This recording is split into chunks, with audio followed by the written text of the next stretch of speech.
Come from Duke Power. This is Duke is a major nuclear power company in the United States, and they're just saying this stuff's coming out since the Fukushima disaster. It is from Fukushima. They know about moxule rods. They warned the Obama administration, Department of Energy, this stuff is too dangerous to handle. And then what happens? Reactor 3, Fukushima blows up, and Duke Power is saying, "We told you so, guys. We warned you. We're the experts. We know stuff that you guys don't know." And you still went ahead and loaded these moxule rods in Fukushima, Department of Energy. The article is up there at number 2 position. It says, it's official, Fukushima dumping radiation all over the U.S. from Duke Power, Duke Energy. Read it. Duke Power. I mean, TEPCO is admitting it. Duke Power is admitting it. Jay Cullen, Ken Buessler are denying it. I mean, how blatant does it get? Here, let me read a little bit. In 2011, there were positively measured benefits and results of iodine and cesium. Not benefits. There were positive. Let me do this again. In 2011, there were positively measured results of iodine and cesium. These measurements are a direct result of the Fukushima nuclear plants. The Japanese event also affected broadleaf vegetation sample media throughout the year as long-lived radionuclides, cesium-137, were released at Fukushima multiple times, says Duke Energy. Multiple times. The vegetation measurements in 2014 are still affected by the Fukushima event due to the long-lived radionuclides deposited. The Vegetation Control Sample Station located in Orlando, Florida, is also experiencing similar cesium-137 deposition on the broadleaf sample plant media. In 2014, 16 of 24 indicator vegetation samples, that's 16 of 24, had measurable amounts of cesium-137 to 139. The cesium-137 values are similar in concentration as compared to samples collected in 2013, which experienced radionuclide deposition as a result of the Fukushima earthquake event. So here's Duke Energy laying it out there, and yet the two most notoriously famous or well-known scientists, Jay Cullen and Ken Buessler, are saying it doesn't exist. So somebody's not telling the truth here, folks. You figure it out. Hold on, we'll be right back.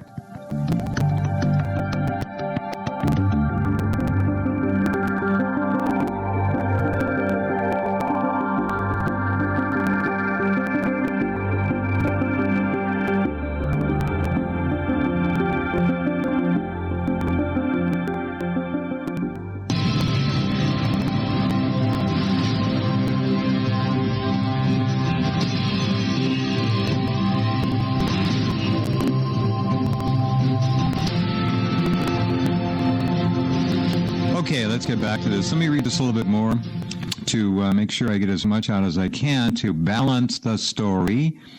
In 2014, writes Duke, cesium-137 in grapefruit at a concentration of 4 picocuries per kilogram was found. It is not unusual to periodically see cesium-137 in citrus samples due to widespread deposition of cesium-137 from fallout due to past weapons testing and more recently from the Fukushima earthquake and tsunami event. So Duke is being totally honest, all right? And what we have are scientists and others who are clinging to this past weapons mystique as being the answer. It's not the answer. Duke has a problem if these people are telling the truth. If they're not telling the truth, they have a problem. I'd like to see it resolved.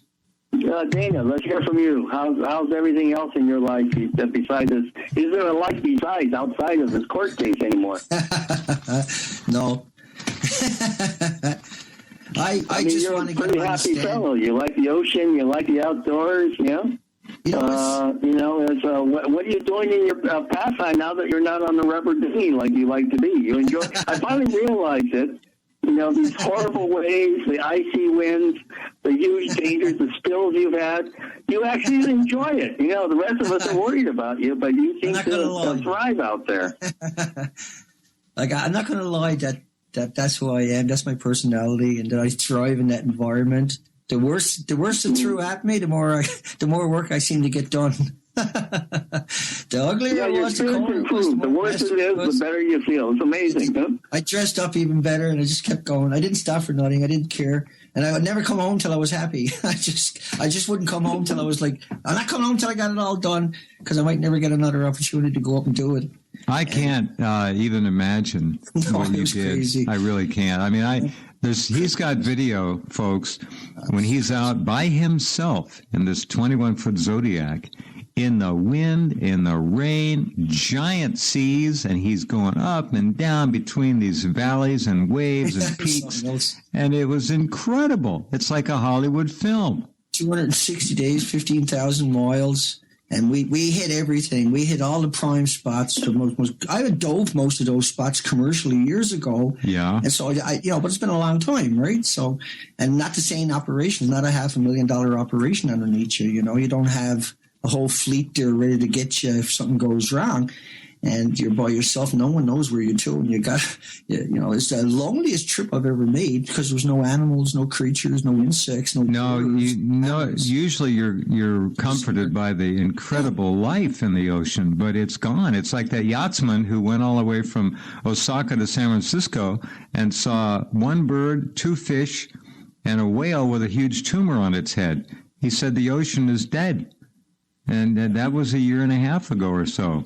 And that's 100% right, yeah. Yeah. Here's the last sentence from that Duke press release. Broadleaf vegetation samples taken during 2014 with elevated cesium-137 levels are a direct result of the Fukushima earthquake and tsunami event that occurred in 2011. Period. Okay? It's all there. Duke is laying it out truthfully and honestly. There's your benchmark. That's your bedrock. Okay. Good for Duke. Bravo. Yeah, well, I mean, it is really good. I mean, I don't agree with the business they're doing, but I do agree with the fact that they're honest about what they're doing. Absolutely. And that is, this is the ethics we're talking about. We can have enormous life and death sort of disagreements, but we are going to be civil, we're going to be truthful, and we're going to operate within the law. And these accusations of Dana they're just totally spurious. I'm sure that these guys have no problem inventing things that are far less into the opposite of truth about the basic science that they're supposed to be committed to. And I assume that same dishonesty is being carried over into these charges against Dana. So I just hope no question. that the courts see through this, that the Parliament, members of the Parliament of Canada see through this, people in the Canadian government see through, people in the Canadian military see through this, and stand tall. Stand up for Canadian sovereignty, for the Canadian way of life, and don't cave in to these very dark, thuggish people. Meanwhile, agreed, Joshi. Thank you. Meanwhile, what do we have? The Olympics. The Tokyo Radioactive Olympics. Is there any serious move to relocate them to a safe venue? Well, there is. I spoke to people in Kyoto, and they a lady who was the former sort of the godmother of the Diet, of the Parliament. She was sort of like the whip, the Parliament whip. She was absolutely ecstatic when I said, we've got to move it. She said, this Olympic is so rotten, it so stinks. Even if it wasn't radioactive, it should be moved. But the fact that Tokyo is radioactive, it has to be moved. The ambassador to Switzerland, former Ambassador Murata, has come out and said Tokyo should make a withdrawal from this Olympics and go elsewhere. Good. So that's huge. He's high-level fellow, really in the top blue ribbon group there. Brian Victoria, a very, very respected scholar of Buddhism, Buddhist philosophy, lived in Tokyo, Kyoto, for decades. Mm-hmm. He's written long letters to Japan Times explaining why the Olympics should be withdrawn and that Ambassador Murata is right. So I think movement is going to be underway. Radioactive. The water supply is very clear. It's Shinjuku, Tokyo, which is downtown. It's like the Manhattan of Tokyo. The water supply is radioactive there. Wow. And, you can't avoid it. Athletes have to, even if they brought in bottled water, they're no, they got to shower in it and everything, water. Of course. Yeah, you have to bathe, you have to shower, you have to wash your clothes in it. All of that's going to be radioactive. So it's urgent now. And the other problem is the gas works. They're trying to move the fish market, Tsukiji fish market, the radioactive fish market, out from the edge of Tokyo onto one of the islands near the Olympic site.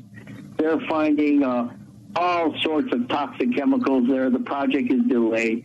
And then these islands are not very well built. They're built out of rubble. They're all leaking into the bay. I mean, the bay is completely toxic dead zone, and this is where the Olympics going to be held. So besides the radiation, you got chemical toxins, and the very famous aquarium is right there. It's right there up in the bay. All the tuna died there, in a couple of days. All the tuna fish, the 50 tuna fish that on display died because they pump water from the bay, and that's filtered water. Wow. So there's no chance for this Olympics. It's a death zone. I wouldn't be surprised if athletes start just keeling over. Coaches and athletes keel over if they practice out there in the outdoors. Well, you got a problem of heart attacks, too. Yeah. Heart attacks. One of the first things to go, I told you back in June after Fukushima, yes, my uncle died of a heart attack, and I strongly suspected then it was from Fukushima because he was otherwise in great health, and then suddenly something just turned off and he was dead. Oh. Yeah. And then we've got to remember, since 2011, more people have died in Japan. Every year has been a record-setting year for the number of deaths in Japan, okay? Every year has set a record on top of each other. People are dying already, and that's before the onset of the major cancer deaths. I think there'll be a diminishing of deaths for a while between the heart attacks and the cancer deaths as people are trying to get treatment for cancer. There'll be a valley there, but that valley is like, before the storm, basically, of cancer. So this is a terrible time Japan faces. Terrible time. All right. Well, we have a lot of people listening tonight, including probably Cullen and Buessler, among others. And gentlemen, you're both welcome to come on this program anytime you'd like. Thank you. That would be very interesting. We'll get Yoshi on here, and we'll have a little conference. See what you have to say. I heard that one. Yeah. So just let me know if you want to come on. You're more than welcome. Well, Dana, good luck tomorrow. Keep your spirits up and your fighting spirit up and your commitment to truth. As always, we know we can depend on you, but I'm just saying that just to, I need it. pitch in there. That's all. I think there'll be no more Olympics after this one. And I think they should have the Olympics in Chernobyl rather than Japan. It makes it a lot less radiation. It's actually safer. It would be safer. It would be. That's what's so absurd. Yeah. That's the absurdity of it, exactly. Oh, by the way, whatever happened to Operation Kelp Watch 2014? Gone. Well, gone ostrich. Yeah. There's nothing to watch. That's the problem. They're looking for the kelp. Yeah, that's the truth. It's all gone. The kelp is gone. There's nothing to watch anymore. Terrible. And this, one thing we must say, Jay Cullen does not operate in a vacuum. I want to say this to the students at the University of Victoria on Vancouver Island in British Columbia. There is something rotten at UVic. And you've got to look around at what's happening in that oceanographic department and see what they're actually up to and who's involved. We've already shown you what Woods Hole Oceanic Institute is all about, that it provides civilian cover for military purposes. To look for yourself. I don't have to say this to you. You look for yourself. What is wrong with your campus and demand changes, demand reforms, and an honest scientific faculty. Just demand the truth, for God's sake. The truth and honest science. Science is based on honesty. You should become lies and fabrication. You should become the lead university in the world when it comes to examining and revealing and exposing the radiation from Fukushima. That's what should happen. That's what should happen. Of them instead of disgusted. Absolutely. You got it. All right, Yoshi, take care. Dana, you take care of yourself. Good luck tomorrow. Let me know what happens. Thank you. Good night, everybody. Okay. Yoshi, I'll talk to you next week. Great. Okay. Okay, thanks. All right, that's our program tonight, and that's the latest. lot of stuff happening. We will be back tomorrow evening. I hope you can join us as we continue to bring you up to date on the world and its grief.